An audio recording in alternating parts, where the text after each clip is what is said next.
A'udzubillahi minasyaitonirrajim. Bismillahirrahmanirrahim. Awalan aqulu assalamualaikum warahmatullahi wabarakatuh.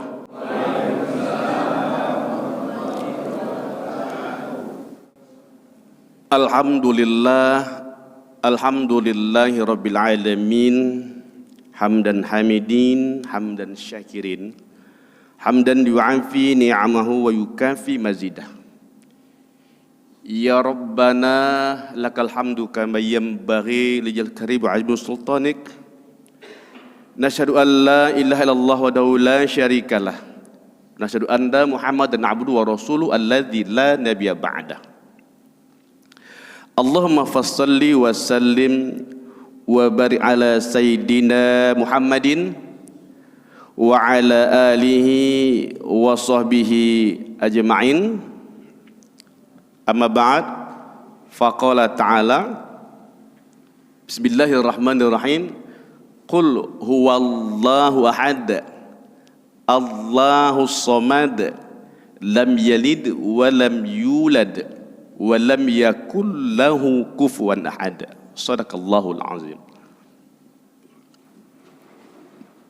Jamaah salat subuh yang dicintai Allah Subhanahu wa taala dan yang saya cintai. Segala puja, segala puji milik Allah. Kita ini tidak pantas dipuja dan tak pantas dipuji. Haram hukumnya memuja makhluk. Hati-hati memuji makhluk. Ya, kalau memuja sifatnya menyembah. Kalau memuji sifatnya meninggikan. Ya. Puja adalah segala bentuk aktivitas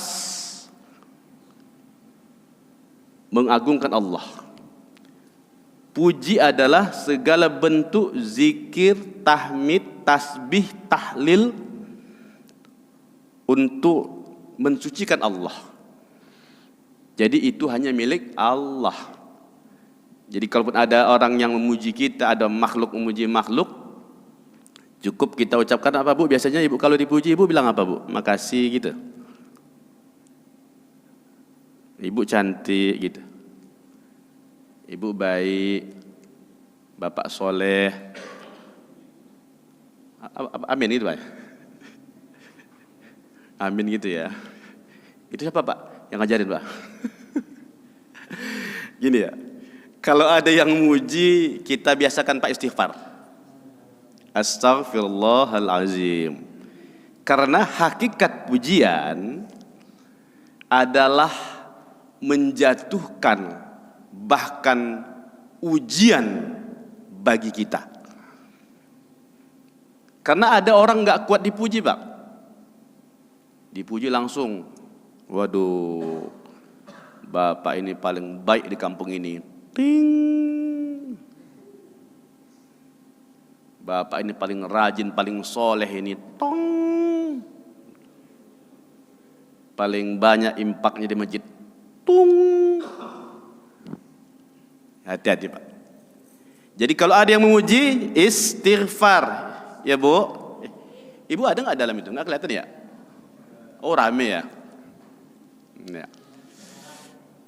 Dan sebaliknya ketika dicaci, ucapkan alhamdulillah. Karena cacian, hinaan, fitnah merupakan transfer pahala untuk kita. Tapi jangan dibalas Pak, Bu. Kalau ada yang mencaci, jangan dibalas. Nanti sama dong. Biarin aja dia situ. Ya, menghujat, mencaci. Ya. Silakan. Enggak ada masalah. Jadi intinya puja dan puji milik Allah. Bukan milik kita. Ya, kita ini hamba yang hina, ya. Kemudian salawat dan salam tercurah tumpah kepada Nabi kita Nabi Muhammad sallallahu alaihi wasallam. Nabi yang sangat begitu cinta kepada kita. kalau ditanya perbandingan cinta Rasulullah kepada umatnya ini, apa ya? Lebih tinggi cinta Rasulullah kepada kita daripada cinta seorang ibu kepada anaknya. Lebih tinggi cinta Rasulullah kepada umatnya dari cinta ayah kepada anaknya, dan sebaliknya.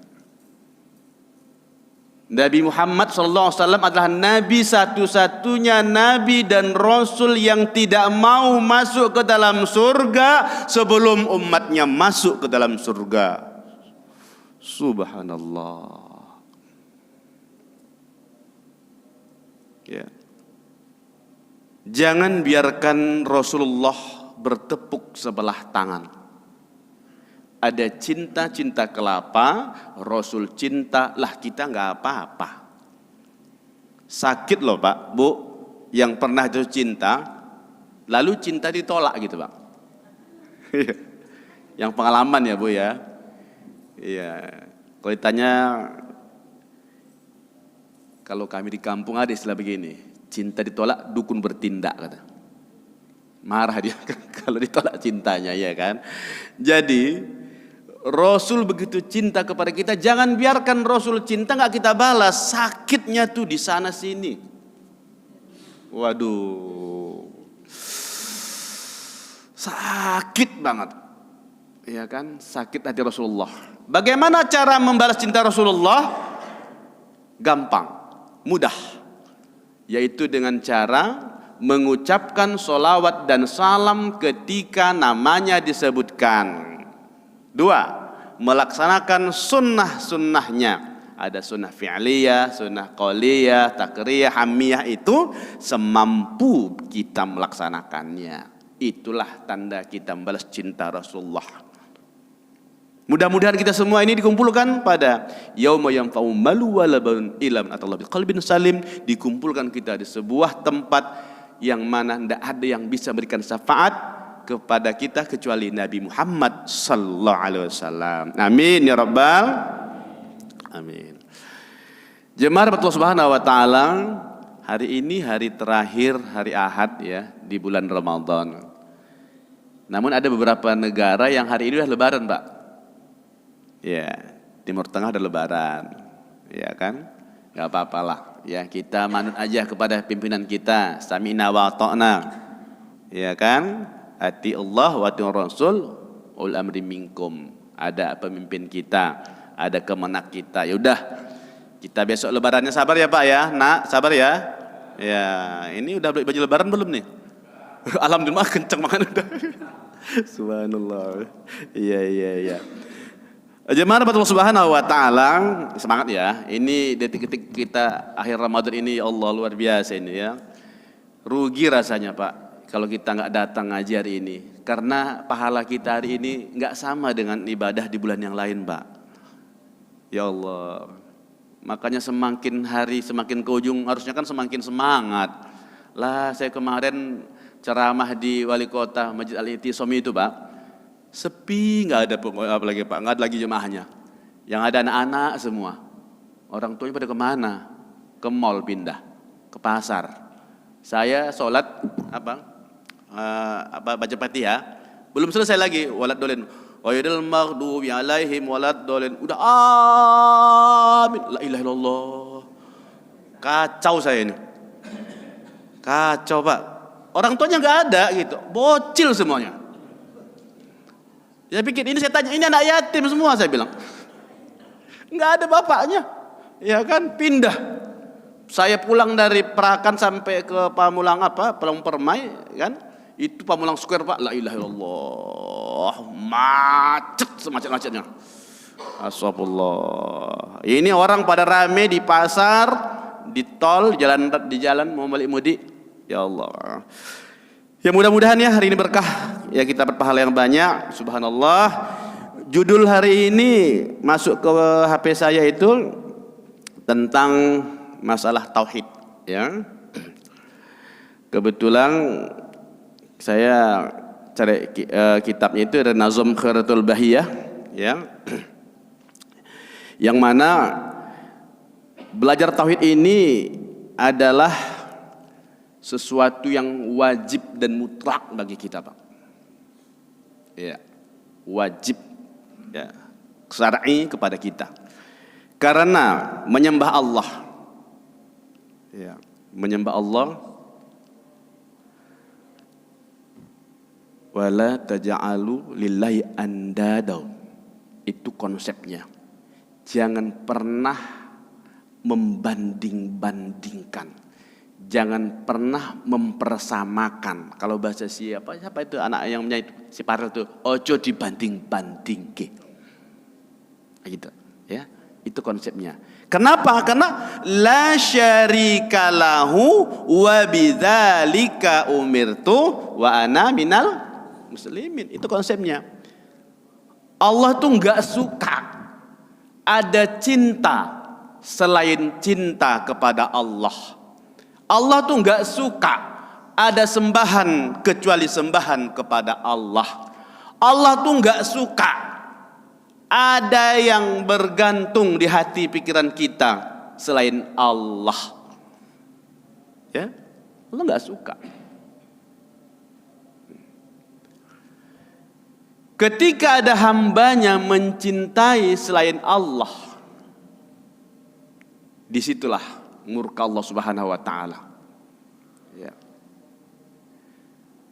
La ma'buda illallah, ya. Tiada cinta kecuali cinta kepada Allah. Ya. Man hubbun fa wa'abdun. Kalau kau cinta, maka kau mengabdi kepada Allah. Itu konsep, Pak. Kemudian bagaimana kita untuk mencintai Allah? Ya harus kenal lah. Tak kenal maka tak sayang maka kita tidak akan bisa menyembah Allah. Jadi ketika kita berbicara mentauhidkan Allah Subhanahu wa ta'ala, berarti menjadikan Allah satu-satunya sembahan kita, Allah satu-satunya yang kita cintai. Ya. La ta'alluq bi ghairillah, dan tidak boleh bergantung hati pikiran kita kecuali hanya kepada Allah. Zikir kita la haula wala quwwata illa billahil aliyil azim. Tidak ada upaya, tidak ada daya kekuatan kecuali Allah yang Maha Agung. Tapi kadang-kadang, Pak, rasanya kayak slogan doang kayaknya ini. Ya, ngomongnya nggak ada kekuatan selain Allah. Lah kadang-kadang pengen naik jabatan, datang ke rumah dukun. Jodoh anaknya lambat, pergi nyari dukun. HP hilang, pergi ke tempat dukun. Kan parah ini, Pak, ya. Anaknya sakit, pergi ke rumah dukun. Tapi hati-hati juga ya, ada itu istilah kami, ada juga dukun, tapi bukan dukun apa, dukun beranak, Pak. Dukun beranak itu masuk nggak? Hah? Dukun beranak. Namanya dukun, tapi bukan yang dimaksud di apa ini ya. Yang dukun itu yang termasuk syirik itu adalah man ataka kahinan. Nah, yang mendatangi kahin dukun di situ. Siapa itu dukun? Tolong dicatat, Pak, biar jangan salah ini dalam rangka tauhid kita ini. Ya, perhatikan dia itu dukun atau tidak. Ya, satu, apabila dia memberikan pengobatan atau pertolongan kepada kita, ya, tapi dia tidak taat kepada Allah. Dia bisa ngebantu kita katanya, tapi tidak taat pada perintah Allah. Dia bisa membantu tapi dia nggak sholat. Dia bisa ngobati ini tapi dia nggak mandi, Pak. Ada, Pak, kemarin saya dengar itu. Siapa itu namanya itu yang model nggak mandi, Pak? Dia sengaja nggak mandi sampai 7 purnama. Karena obatnya itu diambil dari keringat dia, Pak. Keringat dia itu obatnya. Ya itu diminum. La ilaha illallah. Nggak mandi. Kalau mandi katanya hilang perobatannya. Kemudian itu yang pertama ya, dia katanya bisa bantu tapi dia nggak taat pada Allah. Yang kedua, dia menggunakan bantuan jin dalam perobatannya. Ya, itu dia. Hati-hati yang dikatakan dukun yang nggak boleh kita datang tadi ya. Ketiga,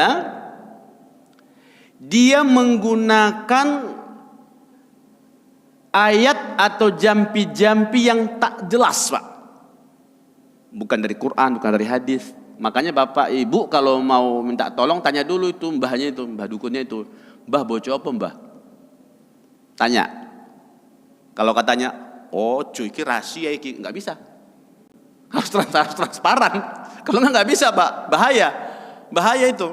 Terus satu lagi, ya bacaannya jelas. Yang keempat, dia menggunakan benda-benda yang haram dalam pengobatannya.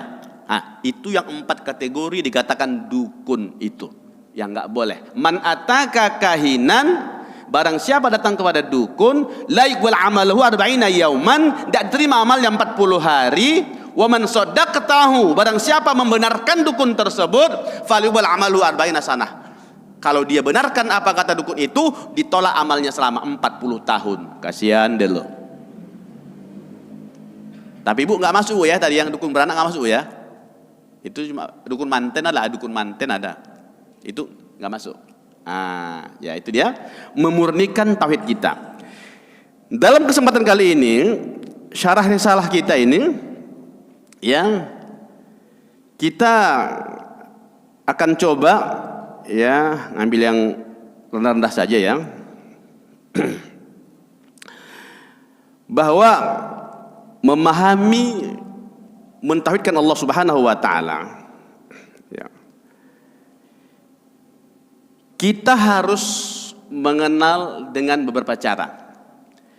Kalau dari Ibnu Taimiyah itu pendekatan tauhidnya itu dibagi 3 Pak. Bapak udah pendengar mungkin ya, pernah dengar selintas tentang ada namanya tauhid uluhiyah, ada lagi tauhid rububiyah, yang ketiga tauhid asmaul wa sifat.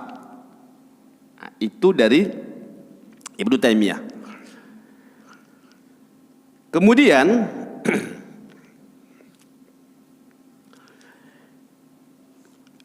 kita hari ini membahas tentang tauhid secara umum, ya, tingkat dasar saja, ya, memahami tentang sifat 20, ya, yang kalau orang-orang dulu udah belajar Pak ya, sedikit-sedikit ya. Secara umum sebenarnya sifat itu bukan hanya 20, tapi wajib, sama itu ya. Asma Allah ada 99 yang wajib kita ketahui. Sebenarnya lebih dari itu juga banyak. Begitu juga dengan sifat Allah ini, ya, lebih dari 20 ya, sifat wajibnya, sifat mustahilnya dan jaiznya itu, ya.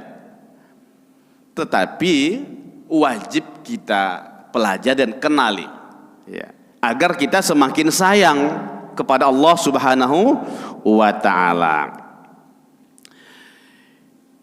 Mengenal Allah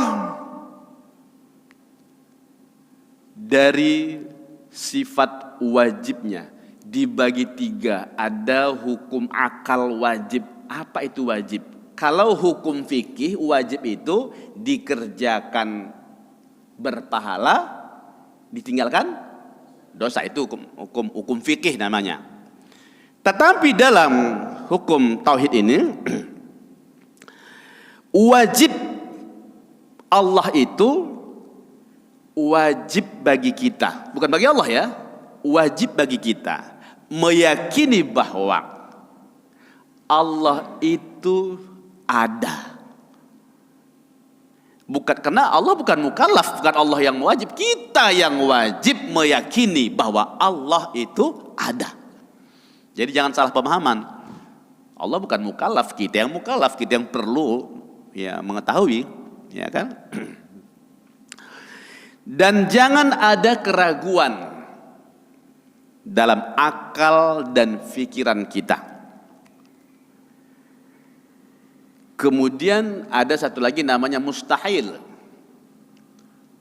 Wajib bagi kita memustahilkan, meniadakan sifat yang tidak ada pada Allah.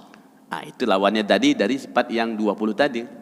Seperti wujud lawannya Adam. Nah, itu. Jadi wajib kita memustahilkan. Nah, gitu maksudnya. Yang ketiga jaiz. Nah, yang jaiz ini wajib kita meyakini bahwa Allah berkehendak apapun sesuai dengan keinginannya. Jadi ingat ya, wajib, mustahil, dan jaiz tadi. Beda ya, karena ini sifatnya keimanan kita. Orang-orang beriman, nah ini, alladzina yu'minuna bil ghaib. Orang-orang beriman itu wajib mengimani yang tidak kelihatan. Pak, Bu, wajib bagi kita mengimani yang tidak terlihat. Ya, kita harus yakin, nggak perlu ada harus kelihatan baru percaya, baru tidak. Yang ghaib. Dan kecintaan tertinggi, kepercayaan tertinggi adalah ketika tidak terlihat di depan mata kita. Itulah cinta dan keyakinan tertinggi. Sebagai contoh, ibu lah ya, ibu yang sering saya dengarin ya. Ibu itu, seorang istri itu biasanya lebih cinta kepada suami. Itu survei membuktikan, Pak. Ya kan? Nah, bisa saya lihat itu. Bukti di mana, Ustaz? Saya sering takziah, Bu, soalnya. Kalau ada kadang-kadang suami meninggal, itu istrinya duduknya di mana biasanya, Bu? Suami meninggal. Ibunya biasanya duduk di mana? Dekat kepala jenazah suaminya. Iya kan? Maaf. Kalau ada bapak meninggal, suami meninggal, itu ibu biasanya duduk dekat kepala jenazah suaminya. Tapi kalau ada perempuan meninggal, istri meninggal, suami di mana, Pak? Hah? Di mana, Bu? Di luar. Ngapain? Nunggu tamu. Itu survei ya. 99%. Itu fakta. Mata yang kanan nangis, mata yang kiri nyari siapa lah gantinya nanti nih. Astagfirullahaladzim. Semoga kita nggak begitu, Pak ya. Semoga kita nggak begitu ya.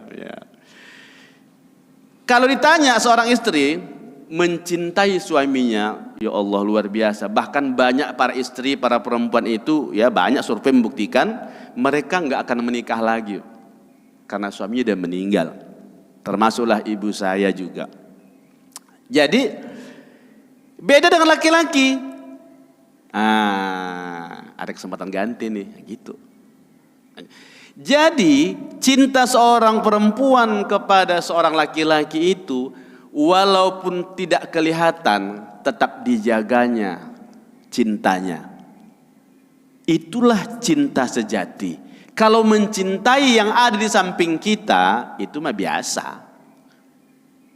Jadi ketika Allah tidak pernah terlihat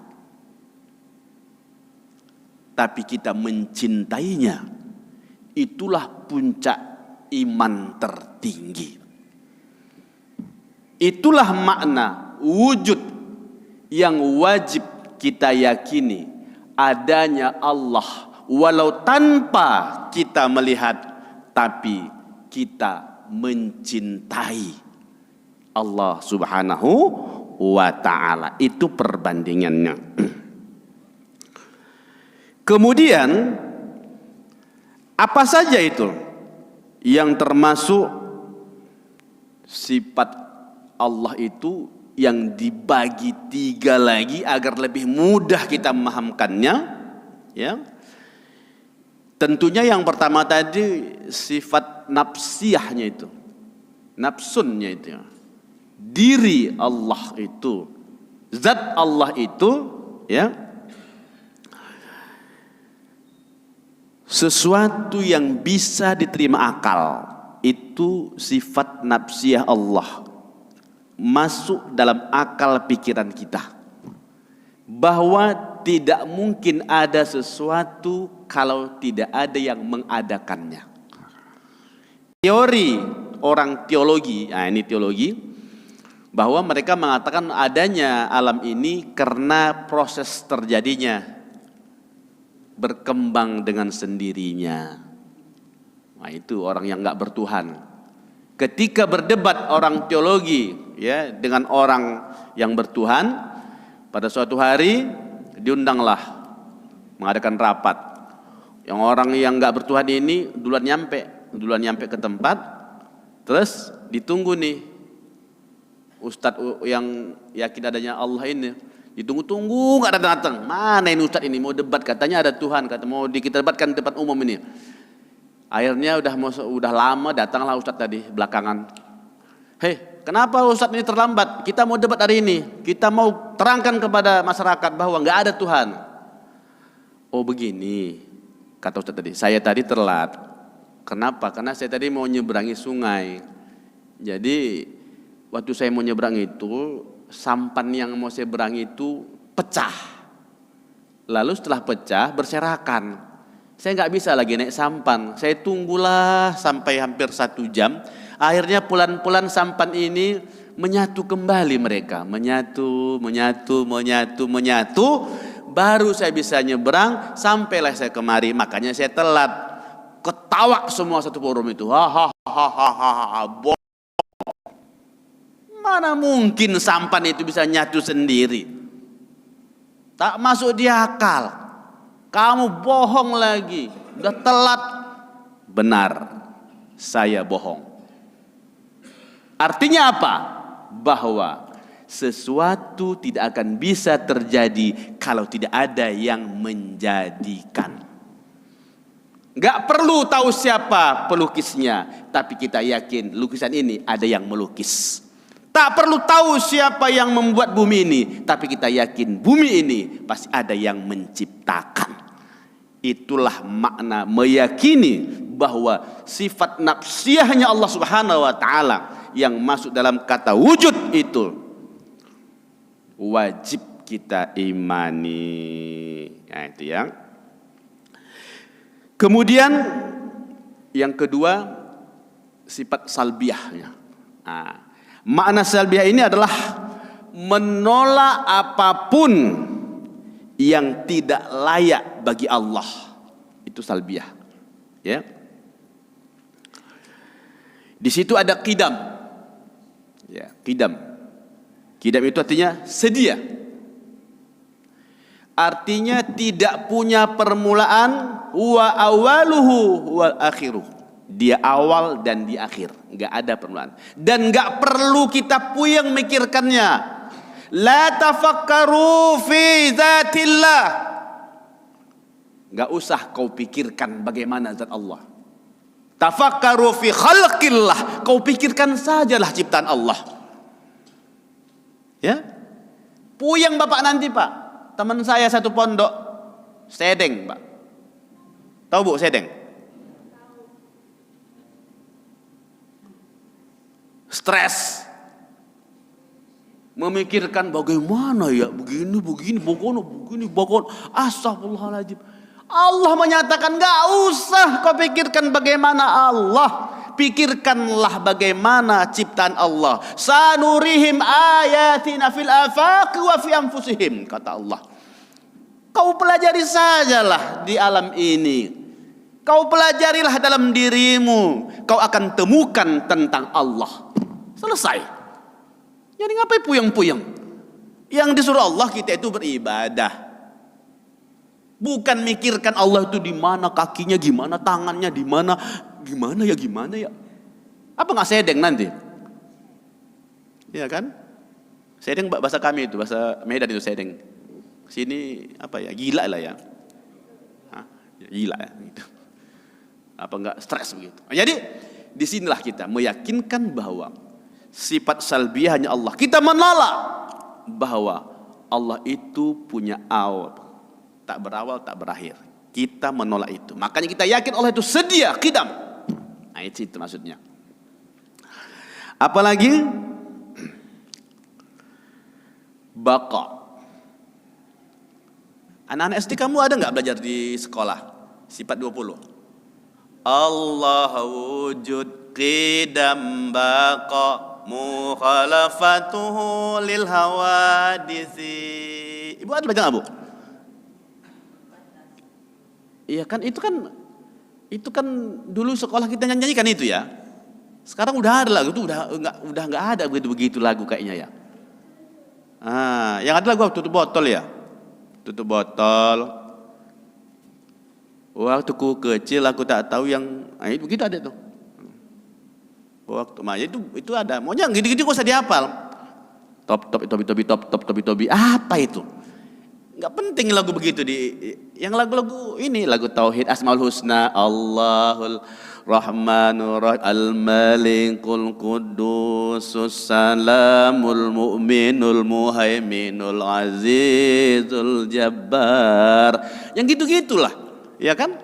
Biar anak-anak nanti hafal itu, ya. Bapak-bapak Ibu juga boleh dibuka-buka lagi ya. Kita yakin bahwa Allah itu kekal. Forever, everlasting. Tidak akan punah. Dan gak usah dibayangkan gimana bentuk dan segala macamnya. Itu ya. Kemudian mukhalafatul hawadits. Allah tidak sama dengan makhluk itu. Laisa kamitslihi syai'un. Gak ada samanya. Allah memandang tapi bukan memandang seperti kita. Ya, jangan sampai tasabuh, menyamakan, jangan. Allah berbicara tapi bukan seperti kita berbicara, dan nggak perlu dipikirkan kemana-mana itu. Ya, jadi dia tidak sama. Qul huwallahu ahad, Allahu samad, lam yalid wa lam yulad wa lam yakul lahu kufuwan. Tidak ada satupun yang sekufu, yang setingkat, yang sama. Itu maksudnya. Mukhalafatul hawadits, berbeda dengan yang baharu. Terus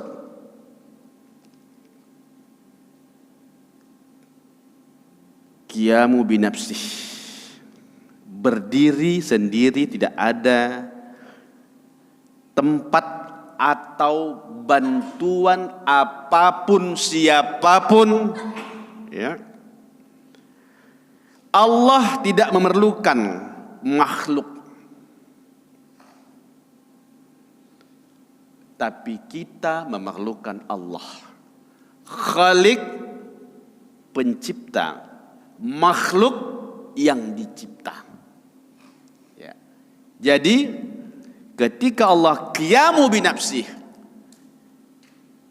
kita meyakini bahwa Allah itu maha segala-galanya, maha kuasa, tidak butuh bantuan kita, ya.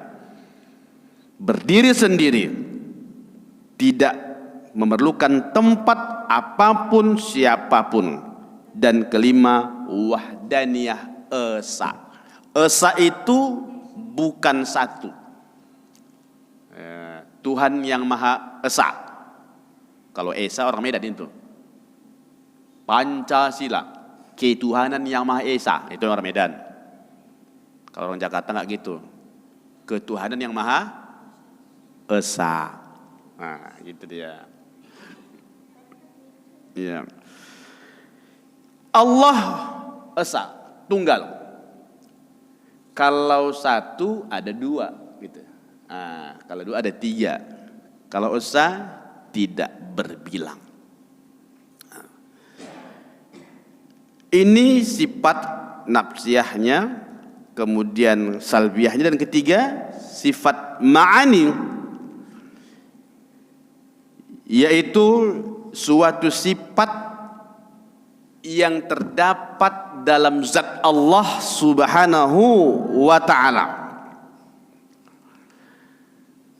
Di situ ada kuasa. Allah Maha Kuasa atas apapun. Jadi tadi kita katakan la haula wala quwata illa billah, kita tidak punya dia apa-apa. Jadi tolong hari ini kita yakinkan secara tauhid kita, segala sesuatu itu tidak ada yang bisa memberikan manfaat kecuali Allah. Mulai hari ini ya, kita yakinkan. Salah satunya contoh mengambil kemurnian tauhid kita. Ketika kita berobat, obat bukan menyembuhkan, tapi obat hanya sebagai wasilah, sarana, kewajiban kita berikhtiar. Ingat, berobat ketika sakit itu berpahala, dihitung sebagai ikhtiar.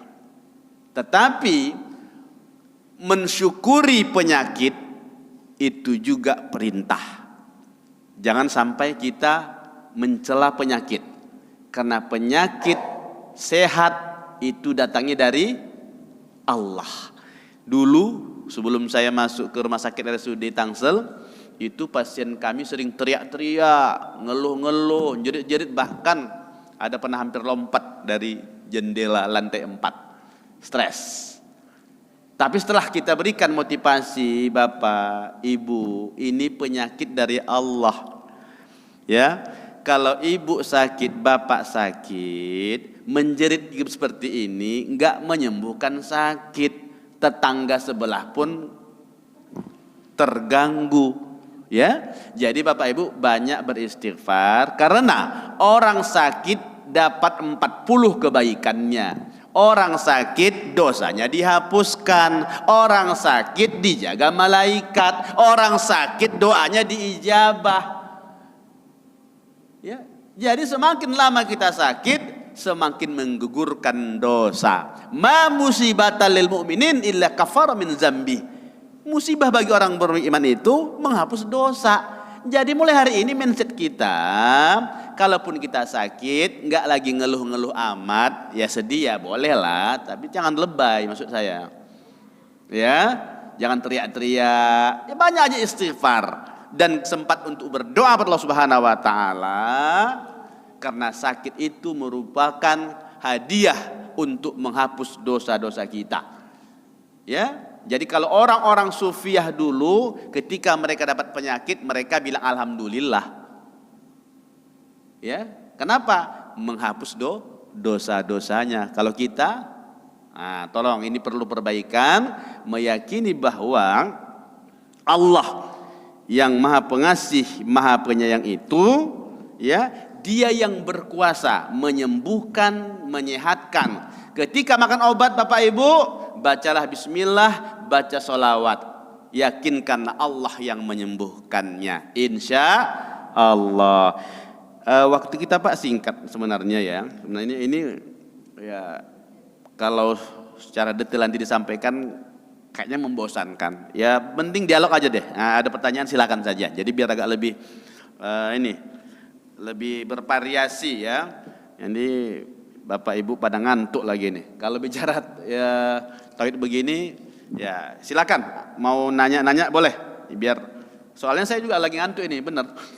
Ya, kalau enggak dialog begini tambah ngantuk. Ibu ada mau nanya silakan Bu, silakan Bu. Atau Bapak silakan Pak. Ya. Yang karena bentar lagi masuk waktu suruh kita nih ya. Ya silakan Bu. Waalaikumsalam warahmatullahi wabarakatuh. Dengan Ibu siapa Bu namanya Bu? Ibu Hasnah. Sama nama kita ya? Ya silakan Bu. Iya. Alhamdulillah. Oh, itu Ibu ya. Aduh, ya oke. Itu kan sebenarnya salah ya Pak Ustadz jawabannya ya. Apakah tapi salah? emang pada umumnya saya rasa orang jawabnya seperti itu. Oke, betul. Ya, maaf. Bagaimana Bu ya gitu ya? Ketika kita makan obat saya yang tidak boleh, tolong Bu diingat Bu. Yang tak boleh itu begini. Bu, Ibu Hasanah semalam kenapa nggak ikut ngaji subuh? Waduh, Saya agak puyeng kepala saya ini. Untunglah saya makan bodrek, untunglah saya makan Panadol 2, baru agak mendingan. Itu yang nggak boleh. Tapi kalau umpamanya begini, alhamdulillah izin Allah saya makan kemarin bodrek itu 2, baru agak mendingan. Boleh Bu. Jadi ikutkan Allah. Ya Bu. Jadi ibu tadi udah bener tuh. Alhamdulillah saya tadi makan obat ya 2 butir, izin Allah sembuh. Alhamdulillah. Itu boleh Bu. Jadi jangan langsung ke bendanya gitu Bu. Karena benda nggak bisa memberikan manfaat. Udah paham Bu ya kira-kira ya? Jadi ibu tadi udah bagus tuh mengikutkan Allah. Alhamdulillah ya saya tadi udah makan obatnya dengan izin Allah. Jadi ikutkan Allah. Ya Bu ya? Alhamdulillah. Oke, silakan. Bapak ada pertanyaan lagi silakan, Pak. Jadi dalam rangka membersihkan tauhid kita pada Allah Subhanahu wa taala. Dari kiri mungkin Pak pertanyaan silakan. Dari kanan? Atas mungkin atas. Oh, enggak ada ya saya. Takut dari atas. Satu lagi tambahan ini biar agak lupa saya. Ketika Allah memanggil melalui lisan para muazin, Allahu Akbar, besarkan Allah. Itu artinya ya, kecilkan urusan duniamu. Allahu Akbar, besarkan Allah, kecilkan egomu, kerjaanmu, duniamu. Ya, ini. Terus asyhadu an la ilaha illallah, ya aku bersaksi tidak ada yang Tuhan disembah selain Allah. Kita juga jawab, aku bersaksi padamu ya Allah, tidak ada Tuhan yang kusembah selain Engkau ya Allah. Ya kan, hanya Engkau lah yang kusembah. Ini perintahmu ya Allah. Terus asyhadu anna Muhammad Rasulullah, aku bersaksi tidak ada Rasul kecuali Muhammad sebagai utusan Allah Subhanahu wa taala. Terus hayya 'alas shalah, ayo tegakkan salat. Bapak Ibu jawabnya gimana Bu? La haula wala quwata illa billahil alil azim. Kenapa enggak jawabannya? Kan tadi sama tuh, Allah Akbar, jawabannya Allah Akbar. Asyhadu illallah, jawabannya juga asyhadu illallah. Tapi ketika hayya 'alas shalah, kenapa enggak hayya 'alas shalah juga? Kenapa? Disitulah memurnikan tauhid kita. Karena kalau kita jawab dan hayya 'alas shalah, itu ngejek namanya. Ayo salat, ayo salat. Ayo menuju kemenangan, itu ngejek namanya. Yang betul adalah, ayo kita sholat. Tidak ada daya upaya dan kekuatanku untuk menolak panggilan-Mu ya Allah. Itu maksudnya. Di situ memurnikan tauhid. Lalu kalau ada azan, ada orang nggak mau sholat, disinilah dia tidak mentauhidkan Allah, berarti dia ada mencintai lebih daripada Allah.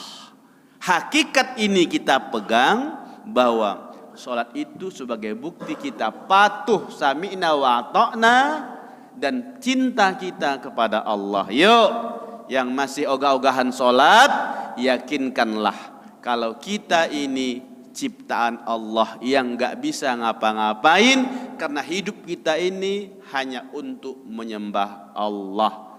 Wa ma khalaqtul jinna wal insa illa liya'budun. Itu konsep enggak bisa ditawar-tawar lagi. Oke Bapak Ibu? Oke silakan kalau tak ada pertanyaan lagi, ya. Udah masuk satu suruk kita. Ya, kita padakan sampai di sini insyaallah. Ya, secara ringkas ya. Karena ini sebenarnya babnya terlalu panjang. Kita ambil poin-poin pentingnya saja ya, agar bisa intinya memahami bahwa inti dari tauhid kita adalah la syarika lahu wa bidzalika umirtu. Jangan mensyirikkan Allah atas apapun perbuatan, ucapan, pikiran yang kita lakukan kepada Allah Subhanahu wa taala. Mudah-mudahan murnikan tauhid kita. Mudah-mudahan Allah bimbing kita, karena salah satu yang memudahkan kita untuk kembali kepada Allah dalam kalimat la ilaha illallah adalah memurnikan pikiran kita, hati kita dan ucapan kita bahwa tidak ada Tuhan yang disembah selain Allah. Mudah-mudahan Bukan hanya ucapan, tapi perbuatan, pikiran kita bahwa Allah lah satu-satunya tempat kita mengabdi, menyembah dan mencintai. Rasa demikian saja yang dapat saya sampaikan pada pagi hari ini. Mudah-mudahan ada manfaatnya. Mohon maaf kalau penyampaian ini agak kurang teratur dengan baik, tapi intinya mudah-mudahan bisa kita mengambil kesimpulan, ya, agar kita membersihkan hati kita, ucapan kita, pikiran kita daripada menjadikan perbandingan kepada selain Allah Subhanahu wa taala. Terima kasih atas segala perhatiannya. Saya ucapkan selamat Idul Fitri besok hari Bapak, Ibu, ya, bagi yang selesai tuntas melaksanakannya, dan yang belum tuntas terus terang ya saya juga nggak tuntas, kemarin sakit itu 4 hari Pak, saya itu ya sakit itu nggak bisa puasa, saya paksa juga masih nggak bisa, jadi saya nggak tuntas tahun ini puasanya, dan saya nggak berhak untuk takbir. Yang berhak takbir nanti Pak adalah yang tuntas Pak, puasanya tuntas, qiyamul lailnya tuntas, ya. Jadi bagi kita yang nggak tuntas ini, kita hanya istighfar Allah Subhanahu wa taala dan berdoa mudah-mudahan Allah masih berikan kita kesempatan umur untuk bisa memperbaiki lagi ibadah kita ini dengan sebaik-baiknya. Allah sehatkan kita, Allah murahkan rezeki kita, dan sampai kita ke Ramadan tahun depan.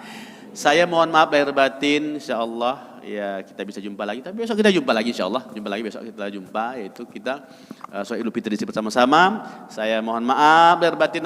Wassalamualaikum warahmatullahi wabarakatuh.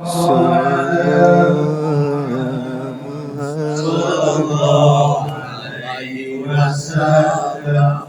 Sallallahu Muhammad sallallahu alaihi wasallam. Sallallahu alaihi Muhammad sallallahu alaihi wasallam. Sallallahu alaihi Muhammad sallallahu alaihi wasallam. Sallallahu alaihi sallallahu alaihi wasallam. Sallallahu alaihi wasallam. Sallallahu alaihi Muhammad. Ya Rabbi salli wa sallim. Allah